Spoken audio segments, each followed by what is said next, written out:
네. 오늘은 성막을 위한 널판, 성막을 위한 널판이라는 제목으로 말씀을 전하도록 하겠습니다. 성막 본문을 읽다 보면 이거 어떻게 그림을 그려야 될까 머릿속에 잘 안 그려지는 경우가 참 많습니다. 저 같은 경우도 이 본문을 분석하는데 힘든 게 뭐냐면 성막 자세하게 이게 어떻게 생겼을까 굉장히 고민이 돼요. 그래서 열심히 읽다가 도저히 안 돼서 이제 구글이나 이런 데 찾아보면 성막에 대한 내용들, 그림들이 잘 나오죠. 그래서 몇 가지를 제가 이제 한 2장 정도를 여러분들 프린트에 실어 드렸습니다. 그림을 보시면서 제가 좀 설명을 해 드리겠습니다. 이 널판은 성막을 지탱해주는 골격과도 같습니다. 휘장을 치려면 이런 골격이 있어야지 그 위에 치겠죠. 이러한 널판은 남쪽에 20개, 그리고 북쪽에 20개, 서쪽에 6개, 그리고 서쪽 두 모퉁이에 2개, 그리고 동쪽은 문이죠, 문. 그러니까 널판은 아니고 기둥이 5개 세워지고 거기에 이제 문을 다는 것으로 되어 있습니다. 오늘은 널판에 대한 내용이니까 문은 나중에 또 살펴보도록 하겠습니다. 그림이 그렇죠. 남쪽과 북쪽이 20개로서 길죠, 이렇게. 그런데 이렇게 길게 만들고 뒤에는 이제 6개로 널판을 만들어 놨는데 이 널판들 아래에는 2 촉이 있습니다. 그림 보이십니까? 첫 번째 그림에 이렇게 잠깐 올려놓은 널판들 있죠? 한 3개 정도. 그 밑에 보면 뭔가 툭툭 튀어나왔죠? 2개, 발처럼. 네, 그게 촉입니다, 촉. 그리고 이 2 촉을 받침을 만들어서 그 위에 끼워요. 받침 밑에 보이죠? 은색으로. 네, 거기에 끼웁니다.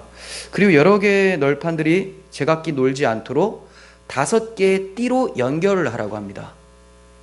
여기 보이죠? 2번째 그림을 보시면 더 잘 나와 있는데요. 5개가 되어 있죠. 5개. 한 개는 굉장히 길죠. 중간에 거는. 전체를 관통하는 띠입니다. 자, 이런 식으로 5개를 연결을 해서 움직이지 않도록. 그러니까 뭐 풀 붙이거나 이런 게 하지 않아요. 뭐 역청 같은 거 바르지 않고 이 띠로서 움직이지 않도록 고정을 시키는 것이죠. 그리고 흔들리거나 넘어지지 않도록 견고하게 하기 위해서 이 뒤쪽이죠. 뒤쪽 2 모퉁이에다가 널판 2개를 덧댑니다. 첫 번째 그림 보시면 뒤에 보이죠? 끝 모서리 쪽에 널판이 하나 더 있죠. 양쪽에 2개가 더 붙어요.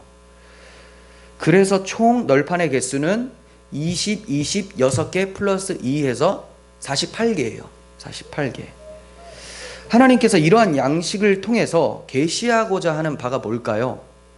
성막 전체가 예수 그리스도의 구원 사역을 예표한다고 말씀을 드렸습니다. 그리고 그와 연합된 하나님의 교회에 대해서도 가리킨다고 말씀을 드렸어요.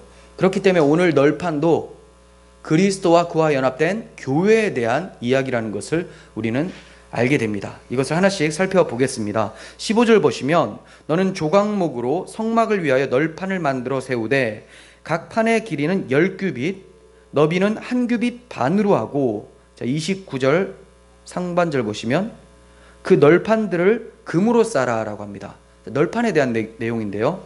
널판 길이가 10규빗. 이거는 4.5m. 그러니까 1규빗이 중지에서부터 팔꿈치 접히는 데까지 한 45cm 정도 됩니다. 50cm에서 45cm 이 정도. 그러니까 10규빗이니까 4.5m죠. 4.5m. 그리고 넓이가 68cm라고 합니다. 넓이는 이 통이 얼마나 이제 두껍냐 이 얘기를 하는 건데 68cm는 우리 몸통만 하죠. 굉장히 큰 나무통이에요. 큰 나무통. 위로는 4.5m, 그리고 통으로는 뭐 68cm 정도 되는 그런 나무통이죠. 이 널판의 재료는 백향목처럼 멋지고 값비싼 재료가 아니라 조각목이라고 합니다. 조각목은 아카시아 나무라고 해요. 아카시아 나무. 볼품이 없습니다. 말라 비틀어 보이고 가시도 좀 나고 볼품 없는 그러한 나무입니다. 이러한 조각목들을 통해서 주님께서는 우리 인간들의 비천함이 어떠한지를, 얼마나 비참하고 비천하고 연약한 존재인지를 나타내 보이고 계신다는 거예요. 하지만 이 널판은 비천하고 약한 인성만을 나타내는데 그치지를 않습니다. 널판 위에 뭘 입히라고 합니까? 금을 입히라고 하죠. 금은 그리스도의 신성, 그리스도의 영광스러움을 나타낸다고 말씀을 드렸어요. 그러니까 우리가 비록 연약하고 볼품없는 인간이긴 하지만 이것으로 마치는 것이 아니라 그리스도와 연합된 교회는 그리스도의 신성으로 둘러싸여 있어서 그리스도의 영광스러운 모습을 담고 있다는 것을 나타내고 있는 거예요. 널판이 그러니까 그리스도와 연합된 교회의 모습이라고 볼 수가 있습니다. 17절 더 보시면 각 판에 2촉씩 내어라고 합니다. 서로 연결하게 하되 너는 성막 널판을 다 그와 같이 하라. 19절도 20널판 아래에 은받침 40개를 만들지니, 20널판 아래니까 은받침이 20개여야 되는데 40개라고 하죠. 그러니까 은받침이 2개씩 한 세트예요. 한 쌍. 한 널판에 2개가 달라붙는 거예요. 이쪽 널판 아래에도 그 2촉을 위하여 2받침을 만들고 저쪽 널판 아래에도 그 2촉을 위하여 2받침을 만들지며라고 합니다. 2촉을 만들고 은받침을 만들고 널판 하나당 은받침은 2개. 그러니까 널판이 48개였으니까 은받침 몇 개입니까? 96개겠죠. 네, 96개. 그런데 여기서 그림에서 보면 은받침 뭐 별로 안 커 보이고 그렇잖아요. 근데 이게 무게가 상당합니다. 약 80kg. 근데 이게 몇 개예요? 48개예요. 48개. 얼마나 많아요. 그러니까 성막을 옮길 때마다 이거 옮기는 사람들 진짜 힘들었겠죠. 네, 전 이렇게 무겁게 만든 이유가 뭡니까? 흔들리지 않게 하기 위함이죠. 널판을 공부하다 보면 흔들리지 않고 견고하게 굳게 서 있는 널판을 보게 됩니다. 하나님께서 널판이 움직이지 않도록 성막을 견고하게 만들도록 하는 것을 자주 대하게 돼요. 다 이유가 있습니다. 하나님의 교회는 이처럼 굳건하게 서 있어야 된다는 것을 강조하기 위해서죠. 널판 밑에 만들어진 2촉을 은받침에 끼운다고 말씀을 드렸어요. 딱 끼우니까 서게 되죠. 서게 됩니다. 그런데 이게 어떤 모습 같습니까? 마치 이 널판들이 사람이 은 신발을 신고 똑바로 서 있는 것처럼 보인다는 거죠. 그렇죠? 모양이 그렇지 않습니까? 사람이 2발이 있는데 그 발을 은 신발에 껴서 서 있는 느낌이라는 거죠. 이게 무슨 의미가 있을까요? 은받침을 사용할 때 만든 은은 좀 특별한 은입니다. 이스라엘 백성들은 생명을 속하기 위해서 여호와께 드리는 생명의 속전이 있었어요. 그게 바로 은이에요. 은. 출애굽기 30장 12절 보겠습니다. 내가 이스라엘 자손의 수요를 조사할 때 조사받은 각 사람은 그들을 계수할 때 자기 생명의 속전을 여호와께 드릴지니. 그러니까 수요를 계산을 하는데, 인구조사를 할 때 한 사람당 생명의 속전을 각자 내야 된다라고 말을 하고 있죠. 이는 그것을 계수할 때 그들 중에 질병이 없게 하려 함이라. 너희의 생명을 대속하기 위하여 여호와께 드릴 때에 그들 중에 드릴 때에 부자라고 반세겔에서 더 내지 말고 가난한 자라고 덜 내지 말지며 너는 이스라엘 자손에서 속전을 취하여 회막 봉사에 쓰라. 회막 봉사에 쓴다, 이게 뭡니까? 이 중에 일부가 이 은 받침에 쓰여지는 거예요. 은으로 낸 생명의 속전이 은 받침에 쓰인다는 거예요. 이것이 여호와 앞에서 이스라엘 자손의 기념이 되어 너희의 생명을 대속하리라 라고 합니다. 생명을 속하는 것으로 은이 사용이 되죠. 그래서 생명의 속전이라고 해요. 그런데 구약 성경에서 생명을 속하기 위해서 하나님께서 흘리는 것이 있습니다. 너무 힌트가 많았죠. 흘린다고 하니까 피입니다. 피. 근데 구약 성경에서는 어떤 피를 흘립니까? 흠없는 짐승의 피를 흘리게 됩니다. 하지만 이 짐승의 피가 궁극적 속죄를 가져다 주는 것은 아니라는 것을 성경에서도 증거를 하고 있어요. 시편 50편 9절 보시면 내가 내 집에서 수소나 내 우리에서 숫염소를 가져가지 아니하리니 라고 합니다. 즉 나는 이런 제사 안 받는다, 이게 본질이 아니다 라고 말씀하시는 거예요. 이것을 히브리서 10장 4절에서 이는 황소와 염소의 피가 능히 죄를 없이 하지 못함이라 라고 또 말씀해 주시죠. 그러니까 짐승의 피가 궁극적으로 생명을 속하는 것은 아니라는 거예요. 그러면 은과 같은 것은, 은이 생명의 속전이라고 했는데 은은 뭐가 다를까요? 은은 궁극적으로 생명을 속할 수 있을까요? 아니라는 거예요. 이것도 예표인 거예요. 봅니다. 시편 49편 6절. 자기의 재물을 의지하고 부유함을 자랑하는 자는 아무도 자기 형제를 구원하지 못하며, 무슨 말입니까? 돈 많다고 자랑하지 마라. 그거 가지고 한 사람도 못 살린다. 이렇게 얘기를 해요. 왜 그렇습니까? 그를 위한 속전을 하나님께 바치지도 못할 것은 그들의 생명을 속량하는 값이 너무 엄청나서 영원히 마련하지 못할 것임이라. 하나님의 피조물, 하나님의 형상대로 지음받은 인간의 생명이 돈으로 주고 살 수 있을까요? 못 산다는 거예요. 너무나 엄청나서 영원히 마련하지 못한다라고 해요. 영원히. 그래서 주님께서도 그 어떤 예화를 드실 때 1만 달란트 탕감받은 자 나오잖아요. 1만 달란트는 상상을 초월하는 그 무게이며 가치입니다. 어마어마하죠. 그러니까 돈으로 못 주고 산다는 얘기예요. 인간의 생명이 그렇습니다. 하나님의 형상을 담고 있어서 그래요. 근데 베드로전서 1장 18절에서는 이어서 또 말씀합니다. 너희가 알거니와 너희 조상이 물려준 헛된 행실에서 대속함을 받은 것은 은이나 금같이 없어질 것으로 된 것이 아니다 라고 해요. 은이나 금같이 없어질 것으로 된 것이 아니다. 그쵸, 은이나 금은 가치도 계속 변합니다. 시간이 지나면 사라질 수도 있습니다. 고갈되기도 해요. 그러니까 이런 것으로 생명을 속할 수 없다라고 얘기를 합니다. 그렇다면 우리의 생명의 속전은 무엇일까요? 짐승의 피도 아니고 은도 아니고 오직 흠도 없고 점도 없는 어린 양 같은 그리스도의 보배로운 피로 되었다고 베드로 사도는 얘기를 하고 있어요. 그리스도의 피, 보혈이죠. 그래서 그리스도께서 은 30이라는 생명의 속전에 팔려가신 거예요. 가룟 유다가 예수님을 팔 때 예수님의 생명의 값을 은 30으로 해버렸죠. 예수님이 생명의 속전으로 팔려가서 십자가에서 그 보혈을 흘리신 것이죠. 이러한 의미를 알고 받침대 위에 굳게 선 널판들을 생각해 보면 많은 사람들의 대속 제물, 즉 생명의 속전으로 주신 그리스도의 대속의 은혜 위에 견고하게 서 있는 성도들의 모습을 발견할 수 있게 되는 것이죠. 그러니까 생명의 속전, 이 은 받침대는 예수 그리스도의 보혈을 얘기를 하고 있어요.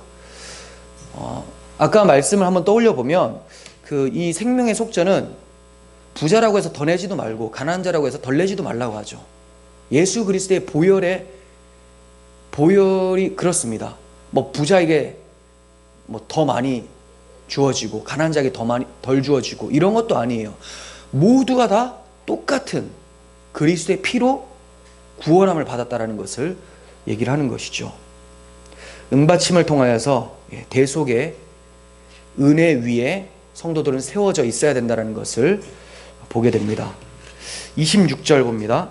너는 조각목으로 띠를 만들지니 성막 이쪽 널판을 위하여 5개, 저쪽 널판을 위하여 5개, 또 성막 뒤쪽 서쪽 널판을 위해서 5개, 널판 가운데 있는 중간 띠는 이 끝에서 저 끝에 미치게 하고 그 널판들을 금으로 싸고 그 널판들의 띠를 꿰를 금고리를 만들고 그 띠를 금으로 싸라 라고 합니다. 여러 개의 널판들을 띠로 관통해서 연결해라 라고 하는데 5개나 만들어서 꽂으라고 합니다. 띠라고 하니까 뭐가 생각납니까? 노끈이나 줄 같은 게 생각이 나잖아요. 근데 이거는 그런 게 아니라 딱딱한 나무를 얘기를 해요. 조각목으로 만들어요. 이것도 조각목으로 만들고 이것을 금으로 입힙니다. 그러니까 널판하고 굉장히 비슷한데 크기만 다른 거예요.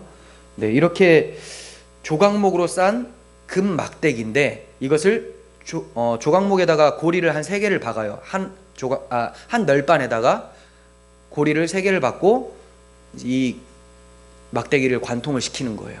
그래서 20개 널판들이 하나로 연결이 되어지는 것이죠.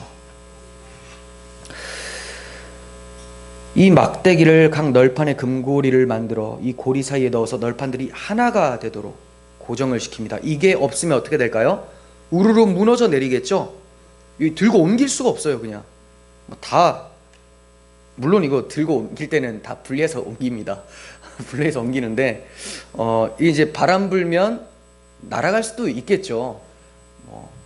그래서 절대로 떨어지지 않도록 막대기로 연결을 합니다. 널판이 세워지기 전에는 각각이었어요. 나무들이 세워질 때는 끼워야 된다는 거죠.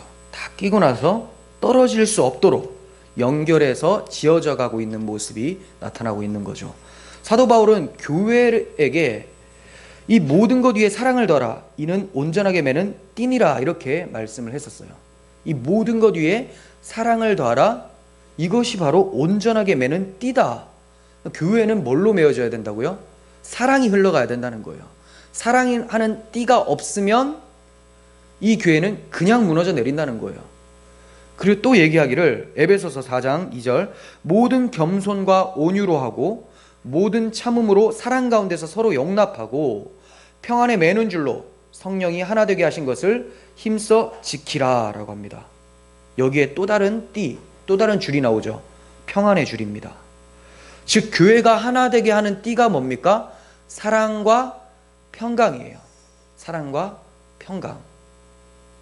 사랑이 없는 평강도 없고 또 평강이 없는 사랑도 없죠. 그리스도의 사랑 가운데 있으면 성도들은 평강하게 되고, 평강이 있으면 그리스도 사랑이 교회에 전반적으로 흘러가게 된다는 것입니다. 여기에 나오는 겸손과 온유, 오래 참음, 이런 것들은 사랑과 평강의 띠로 묶여진 교회가 나타내는 열매들이에요. 그러니까 교회에 이런 것들이 있는가 봐야 되는 거죠. 우리들 가운데 겸손이 없어요. 우리 가운데 온유와 오래 참음이 없다면 뭐가 없다는 거예요? 띠가 없다는 겁니다. 띠. 그럼 어떻게 됩니까? 그냥 무너져 내린다는 거예요.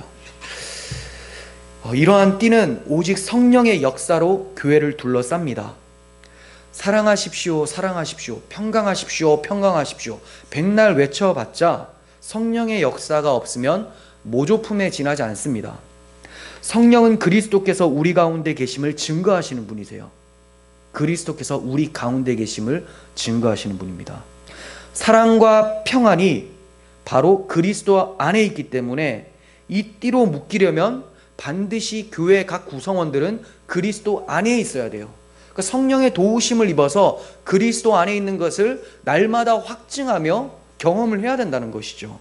그럴 때 사랑과 평안이란 띠가 우리 가운데 둘러싸지게 된다는 거예요. 그러므로 겸손히 성령의 도우심을 구하시고 그리함으로 그리스도의 사랑과 평강으로 하나 되는 교회가 되시기를 간구하시길 바랍니다. 교회란 구속의 은혜 위에 굳게 선 성도들, 이 성도들이 사랑과 평안에 매는 띠로 하나가 되어서 하나님을 섬기는 공동체예요. 이렇게 하나 된 이유가 뭐라고요? 하나님을 섬기기 위해서. 그래서 이 널판을 만들려고 할 때 어떻게 말을 합니까?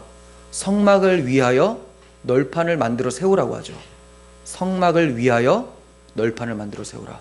제가 오늘도 제목을 성막을 위한 널판, 성막을 위한 널판이라고 말씀을 드렸어요. 널판 자기를 위한 널판이 아닙니다. 모든 교인들은 스스로를 위한 신앙생활이 아니라는 거예요. 우리의 신앙생활의 주체, 신앙생활의 목적 다 어디를 향하고 있습니까? 하나님이죠. 하나님 중심. 이게 바로 신본주의 신앙, 성경이 말하는 참된 믿음이에요. 우리가 정말 믿음이 있다면, 우리가 정말 성경에서 말하는 널판이라면 무엇을 위해서 세워져야 됩니까? 하나님을 위해서 세워져야 되는 것입니다. 성도는 자기만 잘 살려고 하는 자들이 아니에요. 하나됨을 위해서 힘씁니다. 하나됨. 하나로서는 반드시 넘어질 수밖에 없어요. 하나님께서는 자기 백성들에게 교회를 선물로 주셨습니다. 왜 주셨을까요? 넘어지지 않도록 하기 위해서. 이 교회가 있으면 연약한 자들이 넘어지지 않도록 붙잡아 주기 위해서, 보호해 주기 때문에 교회를 허락해 주신 거예요. 하나님께서는 교회에 목사와 교사를 주셔서 교회를 세워 가십니다. 그리고 성도의 교제는 성도 각 사람에게 주어진 다양한 은사를 통해서 이루어집니다. 따라서 교회를 떠나서는 하나님께서 원하시는 영적인 삶을 살아갈 수가 없게 되는 것이죠. 어머니가 자녀를 잉태하며 출산하고 젖을 먹여 양육하고 기르듯이 하나님께서는 교회를 통해서 성도를 말씀으로 낳고 양육해서 성장시켜 가십니다. 이렇게 하나님의 은혜의 공동체인 교회를 통해서 성도는 굳게 서게 됩니다. 그리고 성령 안에서 하나가 되어서 그리스도의 몸을 이루어 하나님께서 기쁘게 받으시는 하나님의 자녀로서 살아가게 되는 것이죠. 이게 바로 하나님을 섬기는 것이죠. 하나님을 섬긴다라는 것이 뭔지 말씀을 드렸습니다. 하나님 안에서 기뻐하는 것. 예수님께서 하셨던 건 그거예요. 아버지를 즐거워하는 것이죠. 아버지의 뜻을 자기의 뜻과 같이 기쁘게 이행하는 것입니다. 내가 하고 싶은 것을 해내는 것이 아니라 아버지의 뜻이 내 뜻이 되어져서 그분을 즐거워하는 것이 하나님을 섬기는 거예요.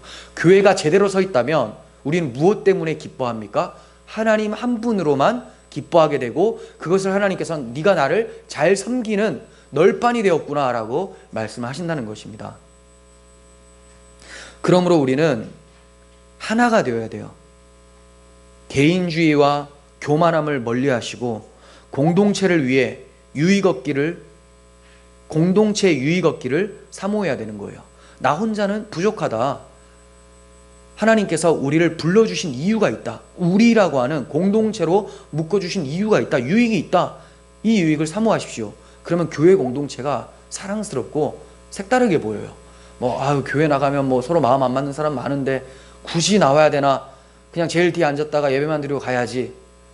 공동체 유익을 전혀 누리지 못하는 거죠. 심지어 싸우면서까지도 유익을 얻습니다. 서로 싸우면서까지도 하나님께서는 우리에게 교훈을 발견하게 하세요. 그러므로 교회 공동체에서 유익 얻기를 사모하시길 바랍니다. 에베소서 4장 11절에서 14절은 이렇게 말씀합니다. 그가 어떤 사람은 사도로, 어떤 사람은 선지자로, 어떤 사람은 복음 전하는 자로, 어떤 사람은 목사와 교사로 삼으셨으니 이러한 직분을 주신 이유가 뭐냐? 이는 성도를 온전하게 하여 봉사하는 일을 하게 하며 그리스도의 몸을 세우려 하심이라. 우리가 다 하나님의 아들을 믿는 것과 아는 일에 하나가 되어 온전한 사람을 이루어 그리스도의 장성한 분량이 충만한 데까지 이르리니, 이는 우리가 이제부터 어린아이가 되지 아니하고 사람의 속임수와 간사한 유혹에 빠져 온갖 교훈의 풍조에 밀려 요동하지 않게 하려 함이라. 교회 공동체를 주신 이유가 있죠. 이렇게 각자에게 은사를 주신 이유가 있습니다. 직분자를 주신 이유는 유익을 주시기 위해서, 우리가 연약하기 때문에 각자 잘 서 있도록 성령의 띠를 둘러싸기 위해서 하나님께서 주신 거예요. 교회란 각자 은사를 받은 대로 봉사를 하여서 그리스도의 몸을 세우는 거예요. 자기 몸을 세우는 자들이 아니에요. 자기 이름을 세우는 자들이 아닙니다. 그리스도의 몸, 그리스도의 이름만을 내세우는 자들입니다. 그리스도의 몸을 세우기 위해서 하나님의 아들을 믿는 것과 아는 일에 하나가 되어 힘쓰라라고 하죠. 그리스도를 믿는 것과 아는 일에 하나가 되라. 여러분, 무엇을 믿고 무엇을 아는지를 아셔야 돼요. 그리고 교회 공동체는 같은 신앙 고백 안에서 세워져 가야 되는 것이죠. 조각목 널판이 왜 다 똑같은 줄 아십니까? 같이 믿고 같은 것을 알기 때문에 그래요. 한 신앙 가운데 서 있는 것이죠. 다 각자의 은 받침 위에 서 있습니다. 그리스도의 대속의 은혜 가운데 보혈 위에 세워졌었죠. 주는 그리스도시요 살아계신 하나님의 아들입니다라고 하는 베드로의 신앙 고백 위에 세워진 것이 바로 교회라는 거예요. 그런데 서로 교회 안에서 내가 믿는 예수가 네가 믿는 예수와 좀 다르다. 내가 아는 하나님은 이런데 너의 하나님은 좀 다르구나. 이거 뭡니까? 이게 교회가 아닌 것이죠. 제대로 설 수 있겠습니까? 서로 막대기로 띠로 띄울 수가 없어요. 서로 모양이 다 달라버리니까. 신발 크기도 다릅니다. 은받침의 모양도 다 달라버려요. 똑같아야 됩니다. 그것을 위해 힘쓰라고 얘기를 하고 있어요. 그래서 결국은 하나님의 아들을 믿는 것과 아는 일에 하나가 되어서 어디로 향하게 됩니까? 그리스도의 장성한 분량이 충만한 데까지 이른다. 그리스도를 점점 닮아가는 교회의 건강한 모습이 나타난다는 것을 말씀하는 것입니다. 이것은 몸이 할 수 있는 것이 아니죠. 이거는 널빤히 하는 것이 아닙니다. 띠가 합니다. 띠. 세우는 것은 띠입니다. 널빤 스스로가 쓰는 게 아니에요. 성령께서 우리를 통치하지 않으시면, 머리 되시는 주님께서 우리에게 명령하지 않으시면 몸은 움직일 수가 없다는 거예요. 우리 각 사람이 나는 이렇게 서길 원해, 저 사람은 난 저렇게 서길 원해, 또 목사는 이렇게 서는 게 좋을 것 같은데요. 이렇게 되면 분열이죠. 같은 말 같은 마음으로 합치는 것이 아니에요. 사랑과 평강이 없습니다. 머리가 명령하는 것에 몸은 다 같이 움직여야 돼요. 그것이 말을 듣지 않으면 뭐가 됩니까? 지체 장애가 있게 되어버리는 거죠. 머리는 명령하는데 몸은 따르게 노는 것이죠. 오직 머리이신 그리스도께서 말씀하시는 대로 우리는 움직여야 되죠. 그러려면 한 분 그리스도를 믿어야 돼요. 그 그리스도를 믿는 것과 아는 일에 하나가 되어야 됩니다. 성령께서 우리를 둘러싸셔서 이러한 신앙 고백이 나오게 하시기를 간절히 소원합니다.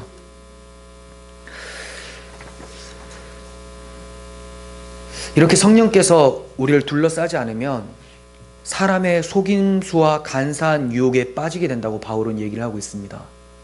사람의 속임수, 간사한 유혹들, 율법주의로 행하게 되고 여러 세상의 풍조에 밀려서 요동하게 되죠. 결국 계시록에서 4대 교회와 같이 살았다는 이름은 가졌으나 실상은 어때요? 죽은 자다. 이러한 평가를 받게 된다는 겁니다. 여러분, 이러한 교회가 되지 않도록 깨어서 주님께 매어 달려야 되겠죠. 깨어서 열심히 뭘 하라는 게 아닙니다. 깨어 있다는 것은 내가 그리스도와 함께 십자가에 못 박혀 죽었다라는 것을 알고 나와 함께 사신 이가 그리스도다라는 것을 고백하는 게 깨어 있는 거죠. 이제 내 안에 사는 것은 그리스도다. 나와 함께 하시는 그리스도다라고 바울이 고백한 것처럼. 정리하겠습니다. 우리는 본문이 무엇을 가리키는지를 알았습니다. 널빤들이 어깨동무를 하듯이 띠로 하나가 되어서 은받침 위에 서 있는 모습을 통해서 성령으로 하나가 되어 대속의 은혜 위에 굳게 선 교회의 모습을 보여주고 있었던 것을 알게 되었어요. 널판이 세워져 가므로 성막은 완성되어져 갑니다. 널판이 하나하나 세워지면 성막은 점점 제대로 된 모양을 갖추게 됩니다. 하나님의 백성들이 하나하나 돌아오고 그리스도의 생명이 그들 가운데 충만해짐으로써 하나님의 성막인 교회는 점점 지어져 가게 되는 거예요. 언제 완성될까요? 복음이 땅끝까지 증거되어서 하나님의 택한 백성들이 돌아오는 널판의 개수가 48개가 점점 채워져서 은받침 위에 굳게 서게 되고 서로 띠로 하나가 묶이게 되면 주님께서 재림하셔서 자신의 성막을 완성시키게 되는 것이죠. 복음을 증거하시고 여러분들이 은받침 위에 잘 서 있기를 간절히 소원하십시오. 그때 모든 성도는 성전이신 그리스도 안에서 주님의 재림의 때에 우리가 그의 영광을 보니 아버지의 독생자의 영광이요 은혜와 진리가 충만하더라 라고 고백하면서 기쁨으로 찬송하게 될 것입니다. 이러한 성막 널판의 모습을 이루실 하나님을 기대합니다. 기도하겠습니다. 거룩하신 하나님 아버지, 그리스도께서 오실 날을 고대하며 하나님께서 성막 식양대로 말씀하신 대로 지어져 가기를 소원합니다. 주님께서 말씀하신 그 모양대로 지어져 가기를 원합니다.